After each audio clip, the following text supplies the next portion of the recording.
Hello ever, I am Akash, your maths teacher. आज हम करेंगे एक्सरसाइज 8.1 का क्वेश्चन नंबर 11। 8.1 एक्सरसाइज का क्वेश्चन नंबर 11 है हमारा। वो किससे रिलेटेड है कि जो साइन कोस टेंजेंट जो हमारी टेबल थी एंगल की उससे रिलेटेड है। एक बार हम वो टेबल बना लेते हैं जो हमने शॉर्ट ट्रिक से बनाई थी। क्या थी हमारी शॉर्ट ट्रिक? हमने क्या किया था? सबसे पहले अपने हाथ को यूं बनाना था कि यूं हमने अपना हाथ बनाया,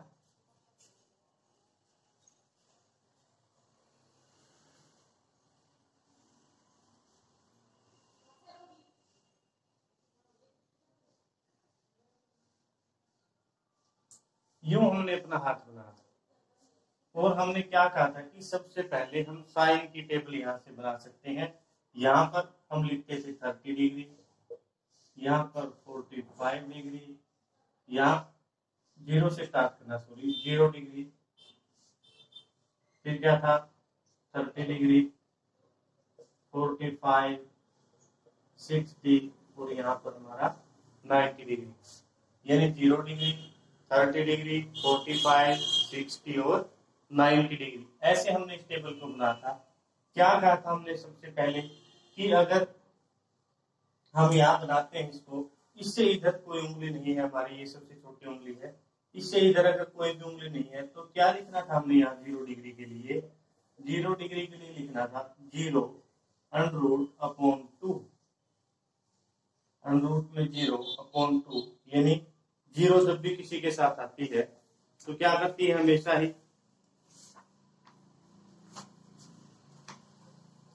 0 हमारे जब भी किसी के साथ आती है तो वो क्या कर देती है, उस चीज को 0 कर देती है। तो ये हमारा किसके इक्वल था? 0 के। फिर आए हम 30 डिग्री पे, यानी अगर हम यहाँ पहुंचे 30 पे तो इससे इधर एक उंगली है हमारी, एक उंगली। तो इसके लिए क्या किया था हमने? √1 अपॉन 2, 1 का √1 होता है, तो ये हमारा 1 अपॉन 2 था 30 डिग्री। फिर आए थे हम यहाँ 45 पर, 45 से इधर दो उंगलियां हमारी 1 2, तो क्या किया हमने? √2 अपॉन 2, √2 अपॉन 2। तो हमने इसको सिंप्लीफाई किया था कि √2 है और जो नीचे 2 है उसको क्या लिख सकते हैं हम? √2 मल्टीप्लाई √2, क्योंकि दोनों अंडरूट में है, मल्टीप्लाई करेंगे कंप्लीट 2, तो यहाँ से कैंसल आउट, आंसर आया था 1 अपॉन √2। उसके बाद हमने 60 पर गए थे। 60 डिग्री के लिए हमने क्या कहा था कि इधर 3 उंगलियां हैं, तो √3 अपॉन 2, ये हमारी वैल्यू किसकी थी? 60 के लिए।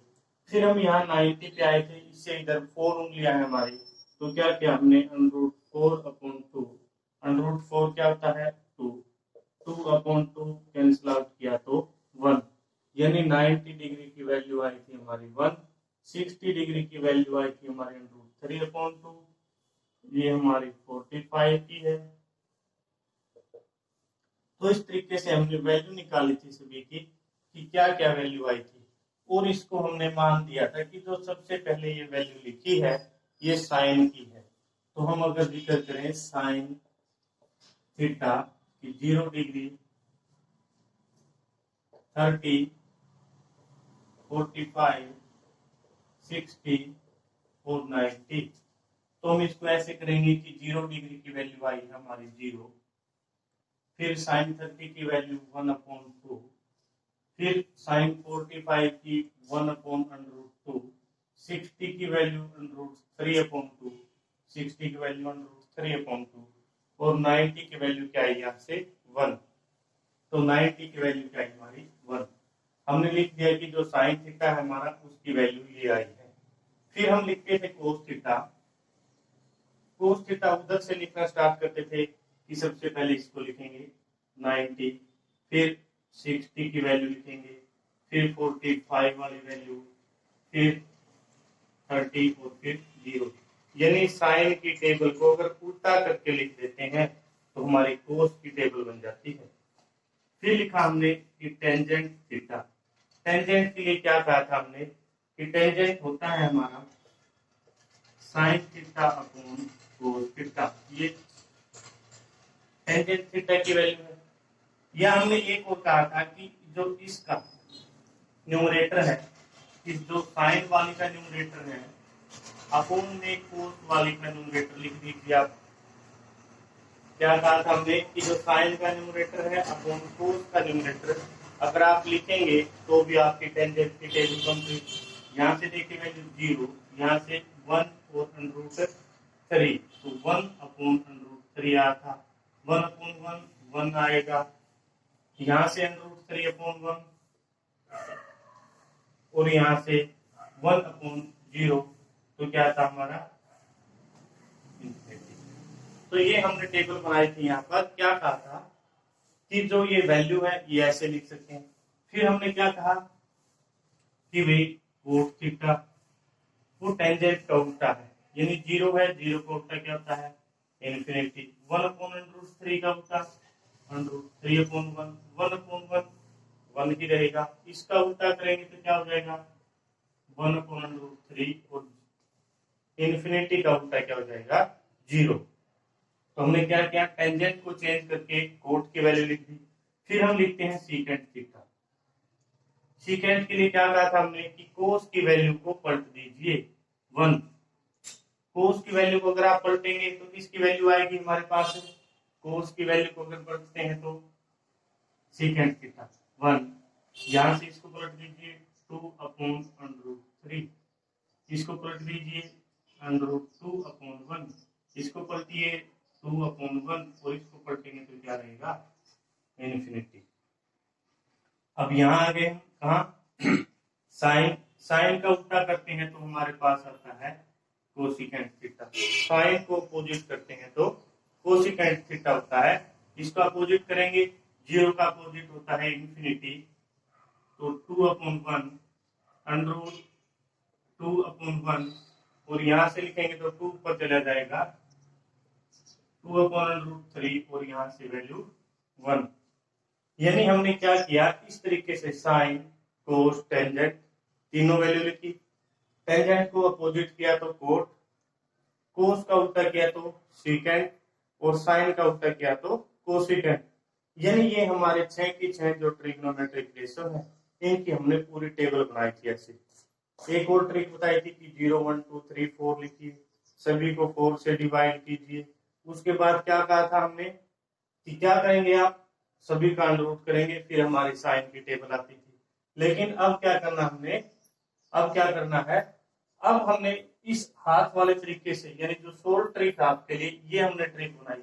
अब इस सोल्व ट्रिक का फॉर्मूला क्या बना, अगर हमने सभी की वैल्यू निकाली तो वैल्यू ऑफ एंगल हम इसको कह सकते हैं, यानी number of finger under root upon 2, यानी नंबर ऑफ फिंगर जितनी आई उसको अंडररूट में बाय में 2, सभी के बाय में 2 लिखा हमने। यहाँ देखिए यहाँ कितनी उंगलियां थी नीचे 0, तो 0 का अंडररूट बाय में 2, सबसे पहले वैल्यू हमारी ये आई थी। फिर क्या कहा हमने कि 30 पर पहुंचे उससे इधर एक उंगली थी हमारी, एक उंगली ये वाली, तो उसके लिए क्या किया हमने एक उंगली है तो √1 अपॉन 2, यानी एक उंगली थी तो एक उंगली बाय में 2, ये वाली वैल्यू आई हमारी। उसके बाद क्या किया हमने 45 पर पहुंचे, उससे पहले एक दो उंगलियां थी, अंडररूट में वो वाली वैल्यू जितनी उंगलियां नंबर ऑफ फिंगर बाय में 2 सभी के, तो उसके बाद क्या किया हमने हमारी ये वैल्यू आई। फिर 60 पर गए तो उससे उधर हमारी 3 उंगलियां थी, √3 अपॉन 2, तो ये हमारी 60 की वैल्यू और 90 के लिए। तो हमारे पास जो फॉर्मूला आता है सोल्व ट्रिक के लिए वो ये फॉर्मूला आता है कि नंबर ऑफ फिंगर आप रूट में लिखेंगे बाय में 2, यानी जितनी उंगलियां इधर बढ़ती जाएंगी आप उसको रूट में और बाय में 2। ये आपके लिए सोल्व ट्रिक। अब करते हैं क्वेश्चन नंबर 11 जो इसी टेबल से। क्या कहता है क्वेश्चन नंबर 11, देखिए आपका क्वेश्चन कहता है कि state whether the following are true और फॉल्स, जस्टिफाई योर आंसर। कहता है बताइए कौन ठीक है कौन गलत है और आंसर दीजिए आपका क्यों गलत है। फर्स्ट पार्ट है the value of tangent A is always less than 1। कहता है कि जो टेंजेंट ए की वैल्यू है मैं इसको इरेज कर देता हूँ यहाँ से।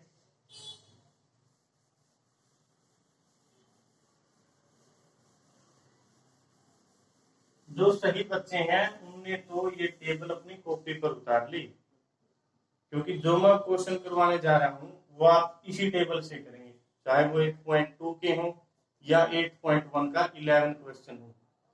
टेबल अपनी कॉपी पर उतारे, अलग से अपनी लैंग्वेज में लिखें। फर्स्ट पार्ट में कहता है कि tangent is always less than 1। कहता है कि जो टेंजेंट ए है हमारा वो हमेशा ही 1 से क्या होता है, लेस। टेंजेंट ए की वैल्यू हमेशा ही 1 से कम होती है।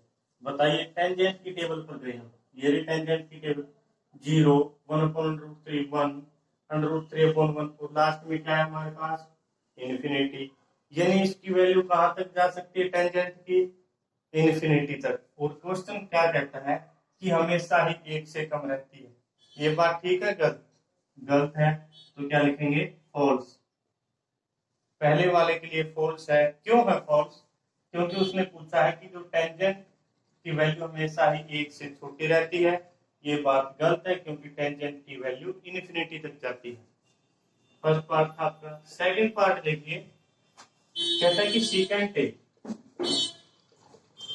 12/5 for some value of angle A.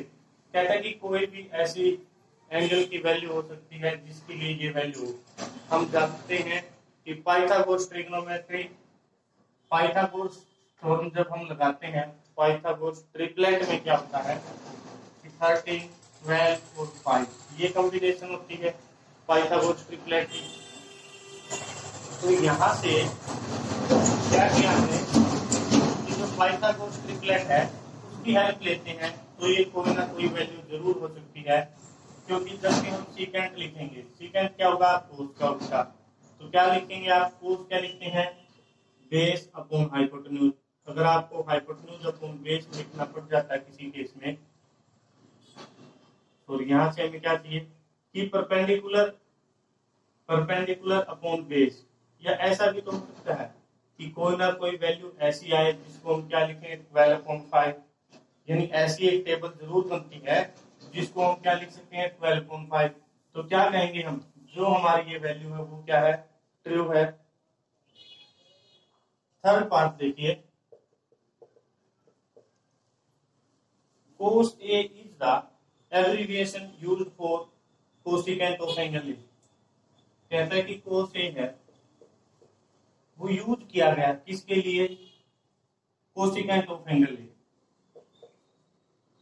Cosecant of A लिख देता हूं मैं शॉर्ट फॉर्म में, कोसिकेंट ऑफ ए, कि भाई कोस ए को कोसिकेंट ऑफ ए, यानी जो कोस ए है वो एब्रिविएशन वैल्यू है, यानी छोटा रूप है किसका, कोसिकेंट ए का। ये बात तो फॉल्स है भाई। क्यों है फॉल्स?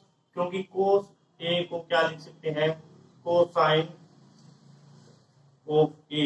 यानी जो कोस है उसका पूरा नाम क्या है, कोसाइन। कोस का पूरा नाम कोसाइन, और ये कहता है कि कोसिकेंट है, तो ये तो गलत है।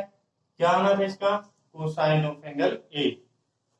नेक्स्ट पार्ट देखिए, कहता है कि cot A is the product of cot and A. Fourth part है, कोट ए है वो क्या कहता है कि ये कोट और किसका प्रोडक्ट है, ए का। ये प्रोडक्ट नहीं होता भाई, यहाँ पर जो लिखा है ये क्या होता है, ये इसकी एंगल की नोटेशन है। एंगल आपका यहाँ पर ए है, 30 डिग्री है, 60 डिग्री है, वो उसके लिए होता है, ना कि प्रोडक्ट। ये बात भी फॉल्स है आपकी। ये भी आपको क्लियर हो गया होगा। लास्ट पार्ट देखिए, कहता है कि sine theta 4/3 for some angle theta. Sine theta 4/3 कहता है किसी एंगल के लिए वैल्यू हो सकती है, ये आपने बताना है। अब देखिए भाई, साइन की वैल्यू हम जानते हैं कि 0 से 1 तक आएगी। कहां से, 0 से 1 तक। अगर इसको मिक्स्ड फ्रैक्शन में सोल्व करें हम, तो क्या होगा, 1/, ये वाली वैल्यू 1 सही 1/3। यानी जो साइन की वैल्यू है वो 1 से क्या होगी, ज्यादा। लेकिन हम क्या कहते हैं कि साइन की वैल्यू तो 0 से 90 तक जाती है और वो क्या होती है 1। क्यों? क्योंकि क्या कहेंगे हम, sine theta lies between 0 and 1, कि जो साइन थीटा हमारा वो 0 और 1 के बीच में रहता है।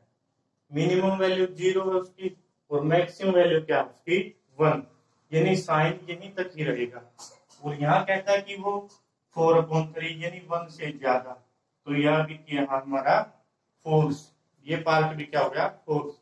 क्यों हो गया? क्योंकि साइन थीटा की वैल्यू 0 और 1 के बीच में लाई करती है। तो ये हमारा लास्ट पार्ट था। चैनल को लाइक शेयर और सब्सक्राइब जरूर करें, बेल आइकन को प्रेस करें। Thank you.